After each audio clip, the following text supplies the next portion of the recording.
for another day. And 5, 4, 3, 2, 1. I'm John Miglosh for the Wisconsin DMA and the International Society for Strategic Marketing. We'll back to that one today. And a couple of things to talk about. One was we finally got the 1,000th count to go up. Apparently YouTube blocked my video because, I don't know, the only thing we could come up with was that VW diesels were actually better for climate change than the testing than the cars that passed the testing, because they got 90 miles per gallon or 80 miles per gallon on a gallon of diesel. But anyway, we don't know why it happened, but for some reason it was held off for till this morning actually. But now it does say 1,000 up there, so yay, we did it. Sorry to annoy you like that.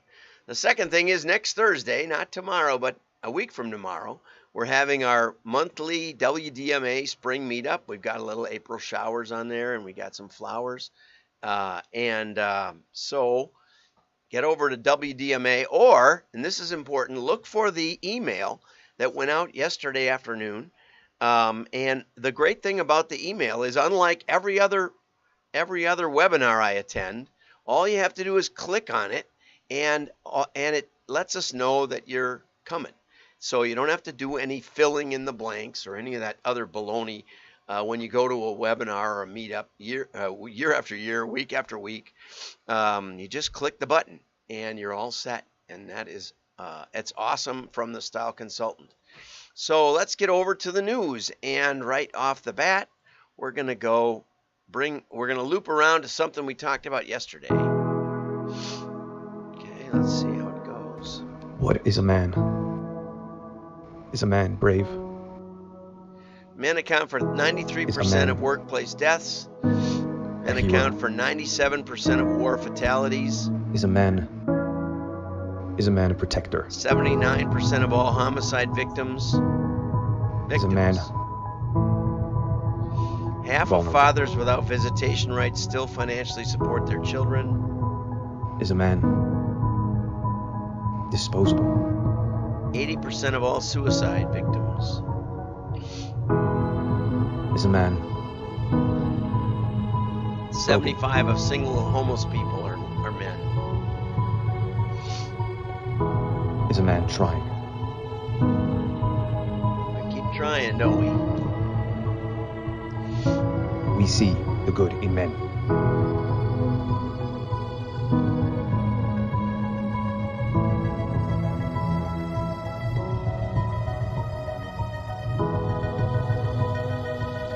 Okay, so anyway, I speeded it up a little because it was a little long.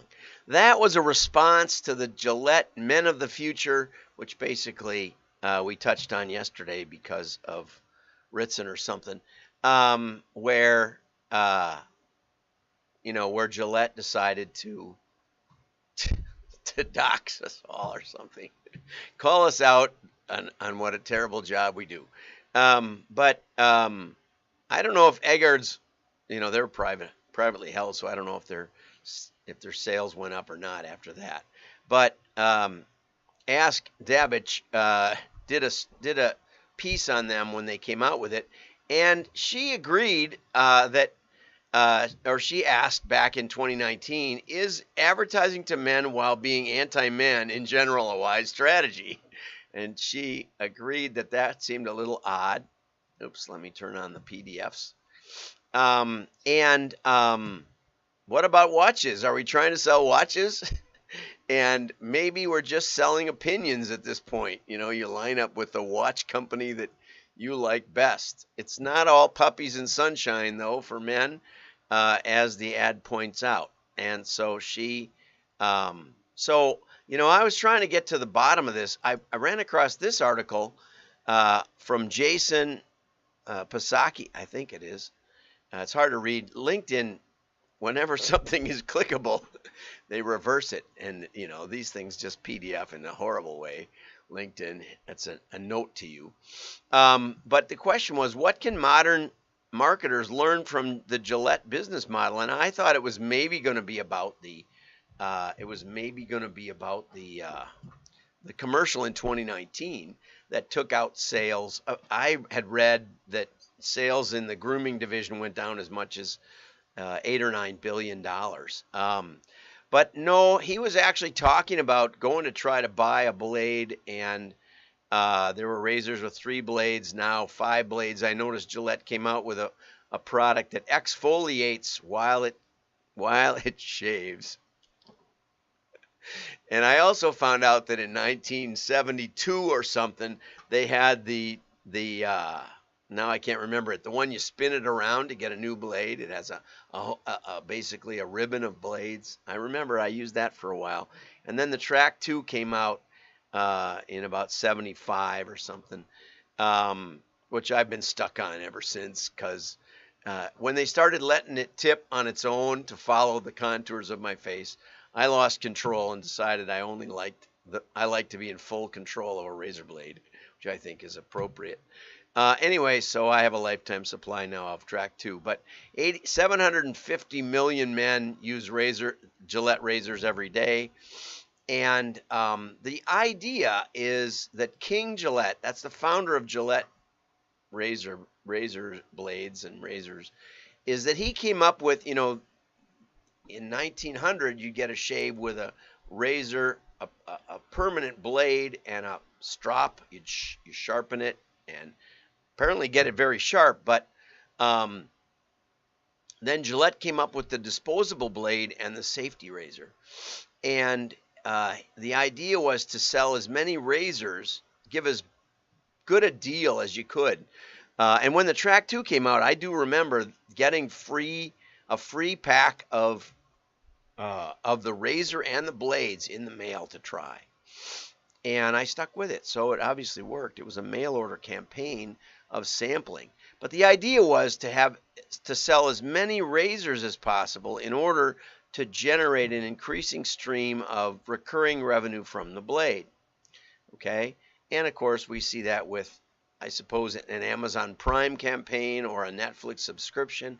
It's basically a subscription model. Maybe you could consider the vaccination program a subscription model, since it seems it requires boosters every few months. We'll see. All right. But if so, very wise strategy, right? Get the first one sold and then require boosters. I'm not saying anything about efficacy. We're just making a note there. So what Jason says is that the marketing campaign is like getting the razor out there, and that the tactics are like getting the blades out there. Okay? And the first principle is not one and done. We want a repeat strategy. We want something that's addictive, if possible. Second, they are regularly revisited. So we keep track of our numbers. We keep track of our lifetime value. That would be a good way to think of it, though he doesn't mention that. If it ain't broke, don't fix it. And I've noticed that the frequency of new razors coming out, the first safety razor came out about 1900, the second came about 1920, the third was about 1957. That's 37 years before a major product innovation. Probably smart. And then it was about 8 years, and then it was about 20 years, according to Gillette's history on their About page. But lately, they've been trying to come out with more and more and more. So what good are blades without a razor? After all, you need marketing campaigns that have some perpetuity. Okay, so I was trying to track down the sales. What's the story? Gillette poked men in the eye. That commercial I showed was a response to it. And did it matter? Well, the sales for third quarter were announced today, actually. And the grooming division was up several percent. It wasn't up as high as beauty, but it was up a little bit. And so they took that as a bounce back. But what was interesting was that the sales of grooming was up something like 5% in the U.S., but it was up 22% in China. So my thinking is that P&G's attempt at I don't know, advertising anti-men to men, according to Ask, was not so successful, but maybe they didn't run the ad in China. My guess is they didn't. So, do your opinions local and sell global,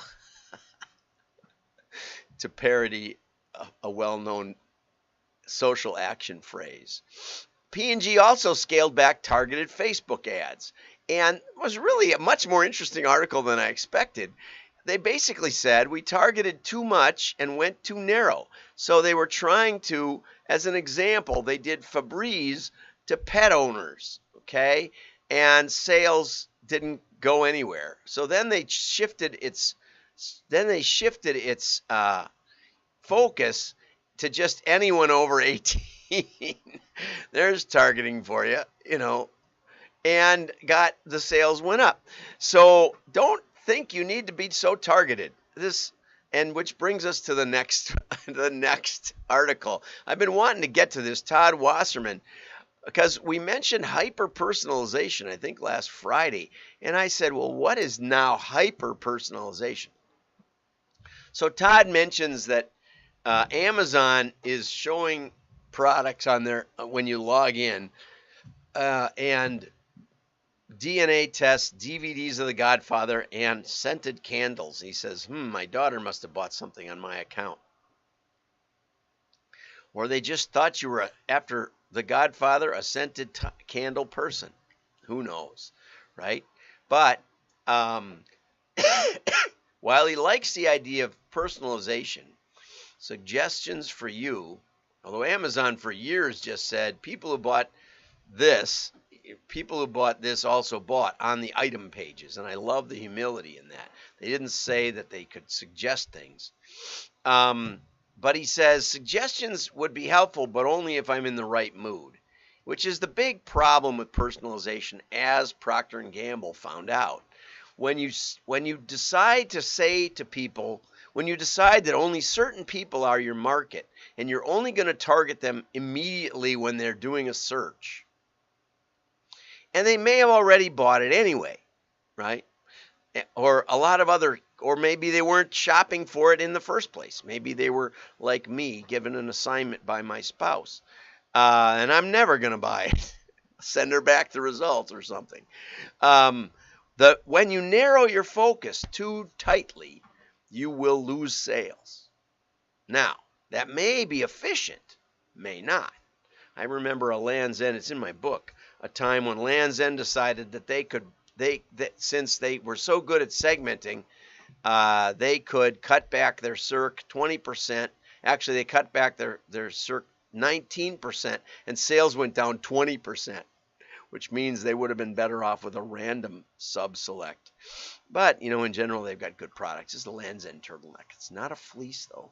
I bought a fleece somewhere else because they didn't have purple. Maybe they should personalize that. Anyway, so what Todd tries to say is that maybe some days he's in the mood for personalization and some days not, which brings up the extremely obvious issue with personalization, that you don't know what I want, you don't know when I'm looking for it, and that's the truth. Okay, Summer makes some great points. Top 5 direct mail format issues. Summer Gould. The USPS has strict regulations on direct mail. Now, so does digital. I mean, you can only do, certain things, and they just won't take them anymore. They just don't. They give you a template, and you can drop it in there, and if it doesn't fit, they will tell you no. So it's not just the USPS. But they may rule that your mailing is not eligible to mail at all. So you always want to, what we used to do with catalogs is we used to do a mock-up. The printer would do a mock-up. But the first time I printed with R.R. Donnelly, they didn't do a mock-up. And we had about a 56-page catalog, and we had a little thicker paper. And when we got it to it got delivered to the post office, it was just over the next postal threshold to pay more for the mailing. And so I got in hot water. This was like my first year in direct mail consulting. I got in hot water because I hadn't asked for a uh, mock-up. Although, or it might have been that the order form just pushed it over or something. But I didn't know to I didn't know to ask for a mock-up. So what can you do? I have that. I think that catalog is up on the. Yep, that catalog is up on my shelf. That very first one. It was also kind of a beige color that the designer liked, which is not a good color for offset printing, because any adjustment you make to the presses and the beige goes. It's kind of like flesh tone. Really difficult. Anyway, so here's a couple of issues, 5 issues to keep an eye on. One is aspect ratio. Postcards, booklets, and other letter size mail must meet the aspect ratio requirements. Thickness. You will, if your stock is too thin, you'll pay extra fees. Address placement. Oh, brother. And Summer says it's best bet to do a PDF of your mail piece to determine where your panels needs to go before you print. And remember, it was so funny because magazine printers never like to leave a space on their beautiful cover that they had. When we did Cheshire and glued it on there, it didn't matter. But when you do inkjet, it doesn't matter. Okay. Size. This is really funny. A postcard that mails at postcard rates is smaller than one that mails at letter rates. Okay. So sometimes I get an 8.5 by 11 that looks like a postcard. That must be going at letter rates, because I think 6 by 9 is the maximum you can go with a postcard. Weights, like I just said on that thing, you better be careful with weights, and it varies by class of mail and type of mail. And then she had a big explanation. She does a lot of work with nonprofits.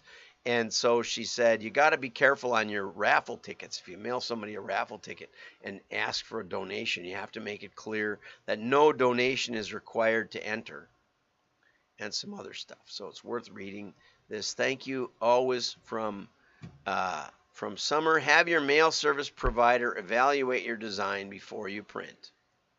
Always a good idea, right?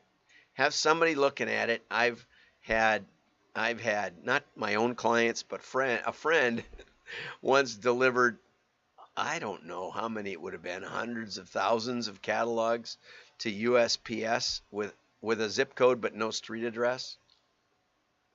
Yeah, and nobody at the printer looked at it, and nobody at the data processor looked at it, and it actually, because the zip code was on it, it got delivered to the individual post office. But it couldn't get down to the household. Anyway, so a lot of issues, and that's not my specialty. But I can tell you some people who know where to go. So if you have questions, give me a call. That's one of the main benefits of joining the WDMA, is that you get access to my pretty large network of really solid professionals in direct mail. Have a great day. Like and share. We got our 1,000th YouTube video up.